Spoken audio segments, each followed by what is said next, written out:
What's going on, guys? Welcome back to my channel. It's time for new release review where I give you my thoughts and opinions about the most recent brand new releases. Are they worth your time? But most importantly, are they worth your money? I am going to start off with the 4 Steelbooks that were sent over from High Def Ninja and also Universal. So which one of the 4 was my personal favorite? It is obvious. It's pretty obvious. I have talked about this movie, it seems like ad nauseum here on the channel, but How to Train Your Dragon was such a wonderful rewatch for me. It was my mom and dad's first time seeing this movie, and we all enjoyed it so much. It looks absolutely fantastic on 4K. In particular, whenever there's fire on screen, it just looks absolutely amazing. And I will say, out of the stack, this 4K looks the best. So if you are interested in How to Train Your Dragon, I definitely recommend that you pick up either the 4K Steelbook. I mean, again, look at this. It's a magnet that comes off. There we go. It's a magnet. It looks so cool. So either pick up the 4K Steelbook or the regular 4K. There's also a double pack available of the live action version and also the original version of How to Train Your Dragon. Whichever one you decide on, it is going to be a winner. This movie is full of heart and soul. It has a wonderful story at the core of the movie between a father and a son. So if you have a son at home, you are definitely going to want to watch this one together. It is a fantastic family movie. So high recommendation from me to you, How to Train Your Dragon. Definitely pick up the 4K. It is worth it. Absolutely loved watching this movie again. So the next film that I thought looked the best on 4K, this actually kind of surprised me. It's Straight Outta Compton. Straight Outta Compton looked fantastic. Now, this received a 4K upgrade for its 10th anniversary, and this was actually my first time watching the film. And I really loved this movie. You guys already know when it comes to biopics and true stories, I am a huge fan of them. But for some reason, I missed out on Straight Outta Compton. And so I was just really looking forward to watching this because I was not really into this kind of music, believe it or not. I was not really into this kind of music when I was growing up.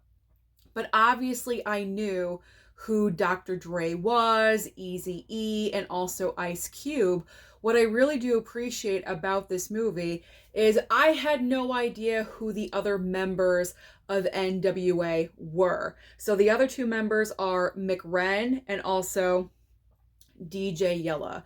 So watching this film informed me on the other 2 members of the group, their roles, their relationships with the other members of the group, and how everything unfolded, and betrayal. And oh my gosh, this movie was just so incredible, so amazing.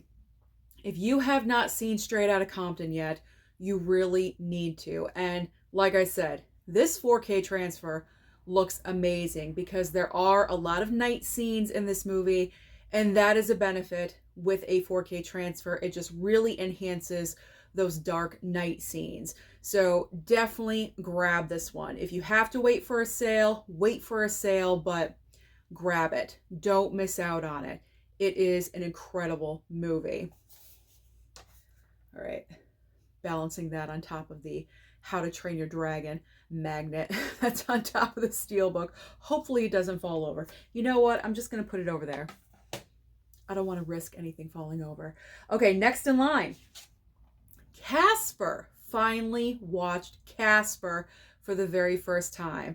I have to say, as far as the 4K transfer goes, it didn't absolutely blow my mind, but it looked great considering I have not seen the movie before. So I have nothing prior to go off of. It's not like I've seen the DVD for this movie. It's not like I've seen the Blu-ray for this film.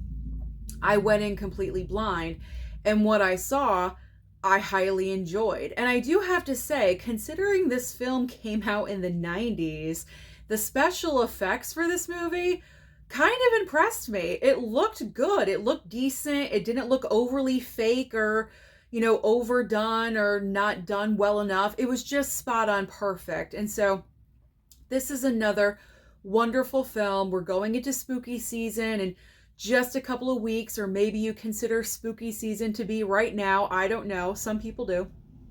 I'm all for it.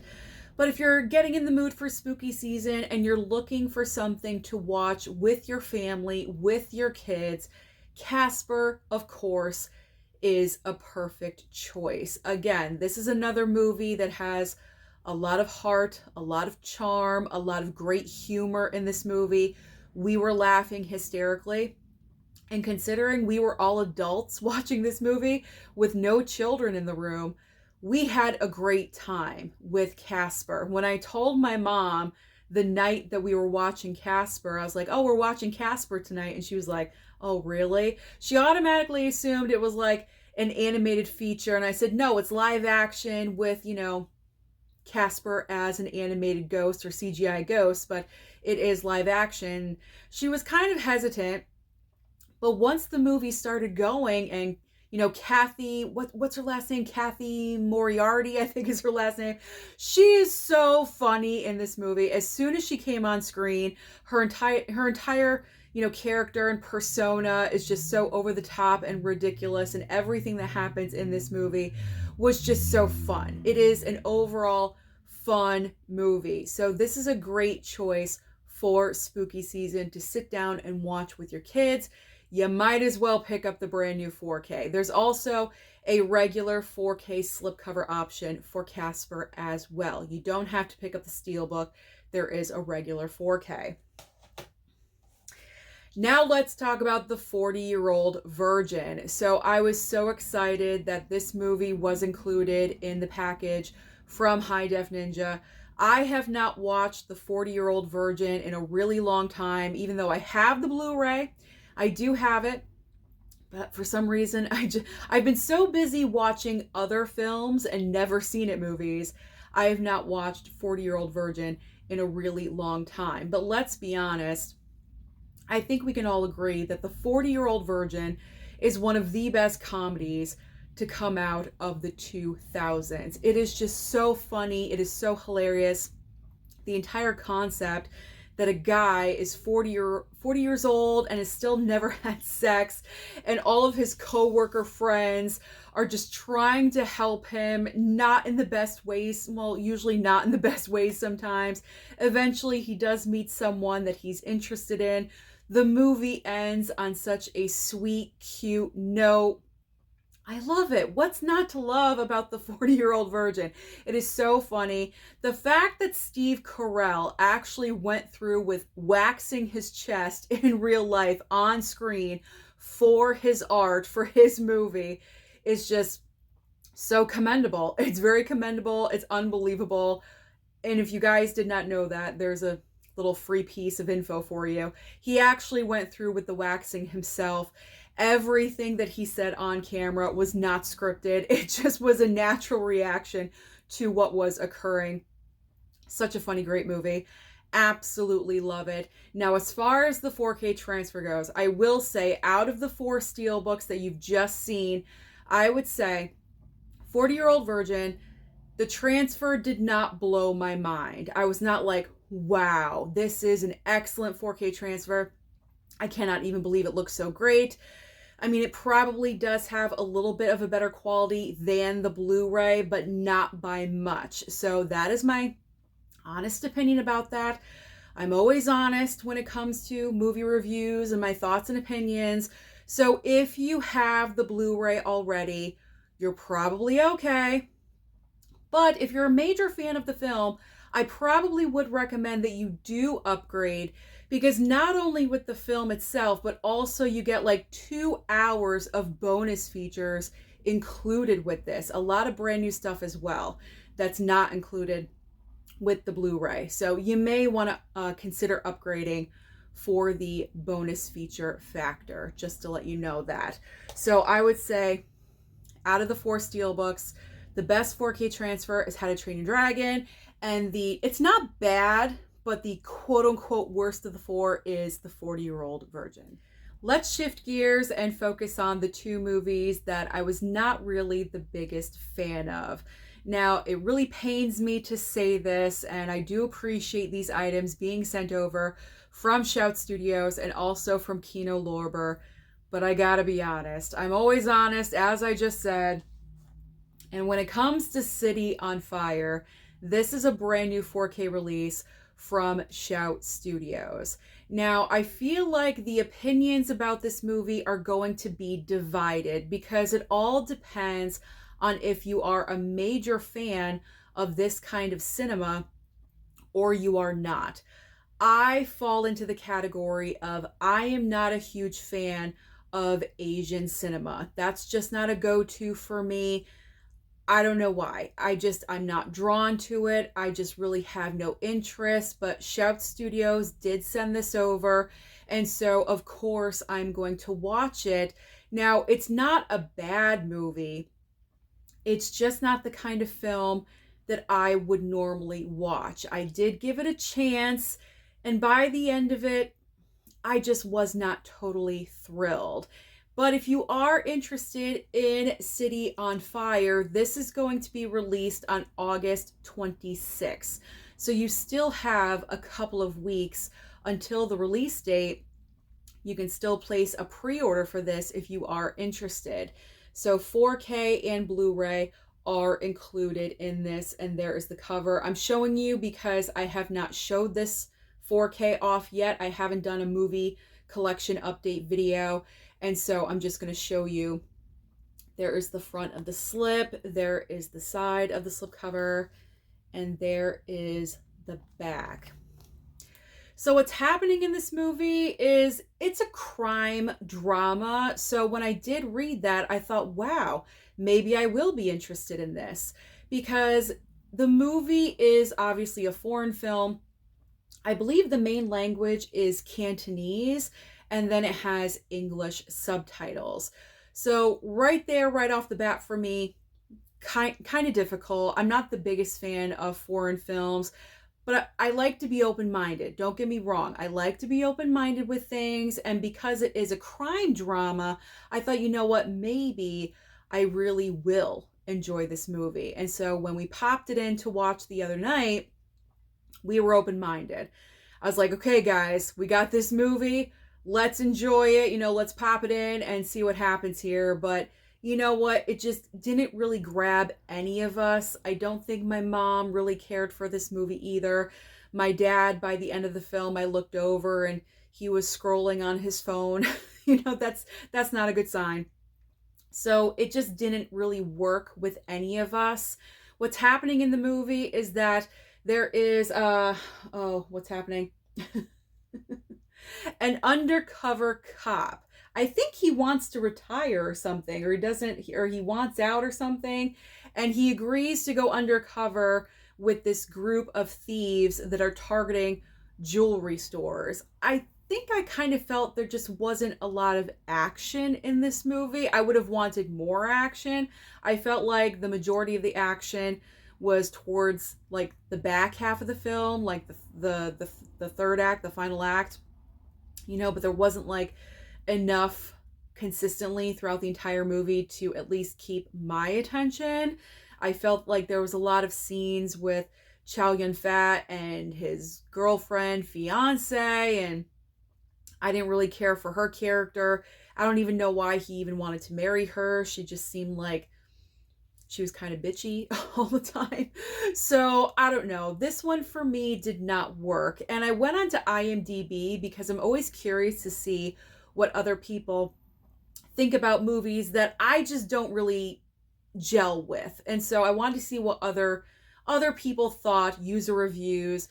Some people, the majority of people really did enjoy this movie, but I think they did mention in their statements that they love Asian cinema and this is their thing. And I noticed a lot of people were commenting that it's kind of like Reservoir Dogs. So obviously Quentin Tarantino was heavily influenced by this movie. I could definitely see some of that, but it wasn't enough for me to really enjoy it, because I love Reservoir Dogs. That is my personal favorite Quentin Tarantino movie. And so because of that, I was surprised that I did not enjoy City on Fire more. But like I said, I'm not saying this is a bad movie. It all comes down to your tastes and your preference. If you love Asian cinema, you may actually really enjoy this movie. Maybe you might even love it. And that would be amazing and fantastic. But for me personally, it didn't work because I just don't gravitate towards these kinds of films. So it's not bad. It just did not work for me. But again, August 26th, if you guys are interested. All right, now let's talk about the final movie in the pile. And this pains me to say because Kino Lorber sent over the Blu-ray of Repossessed. This is going to be available on August 19th. That is this coming Tuesday. So if you guys are interested, you can chance going into Barnes & Noble, see if it's there, or order off of Kino's website. So Repossessed is a spoof comedy off of The Exorcist. We've got Leslie Nielsen in here, who's like the king of spoof comedies. We have Linda Blair, which was awesome because obviously she was Reagan in the original Exorcist movie. So to get her to be in a spoof comedy of her film is pretty fantastic. And there's other notable faces in the film as well. First of all, I gotta say right off the bat, the quality of the Blu-ray is not really that great. There's a lot of moments where it's really grainy. The quality is just not what we're used to. Not what I'm used to, not what I was expecting. So that was disappointing. The movie starts, and it starts off funny. I'm laughing. I enjoy spoof comedies, okay? Like, I have a sense of humor. I hope that comes across, that I have a sense of humor. And I enjoy spoof comedies. And I was expecting this movie to just be nonstop laughing from beginning to end. That is not the case. That is not what happened here. I was severely disappointed. It started off good. I thought the beginning was good. Leslie Nielsen tumbling down a staircase, and it was like never ending. And I thought that was hilarious. But as the movie went on, it just did nothing for me. I stopped laughing. I stopped laughing completely. Like, it just got so stupid that I could not wait for this movie to be over. I will probably never rewatch this movie again. This is one of the worst spoof comedies that I have ever seen. It pains me to say that because Kino Lorber is so generous to me, but I can't promote something that I don't believe in. I really, really can't. So Repossessed, I feel like the core audience for Repossessed, if you remember this film from back in the day, what was it, 1990? I was 10 years old when this originally came out. And I'd always wanted to see it, but for some reason I'd never watched it until now, and I think I know my reason why. But if you have major nostalgia for this film, if it's one of your favorite spoof comedies, you may want to pick this up because of that. But other than that, I can't really say go out there and seek this out. You know what I'm saying? So Repossessed is a major disappointment. So I think it's gonna go. It's gonna leave my collection. I don't think I would ever watch this movie again. It got painful. It got really painful. I remember thinking to myself as the movie was going on, Linda Blair, I give her a lot of credit for coming back and doing this movie. I don't know how her experience was, but the writing and the material for this film was just so cringy, and I felt like it was so beneath her because The Exorcist is the movie that put her on the map. Obviously, you are making fun of her in that movie and that movie in general, but I felt like they could have done a lot better than this. So I felt like there was kind of, lack of respect. I don't know. Like, you just could have done better, guys. It could have been a lot better. Better writing, better creative team, but it is what it is. So Repossessed, I cannot recommend this to you. I can't and I won't, unfortunately. So this is absolutely the worst of the stack. Thank you so much for watching this video today. Comment down below and let me know your thoughts about any of the movies I just showed you. Don't forget to like and subscribe before you leave, and I'll see you next time.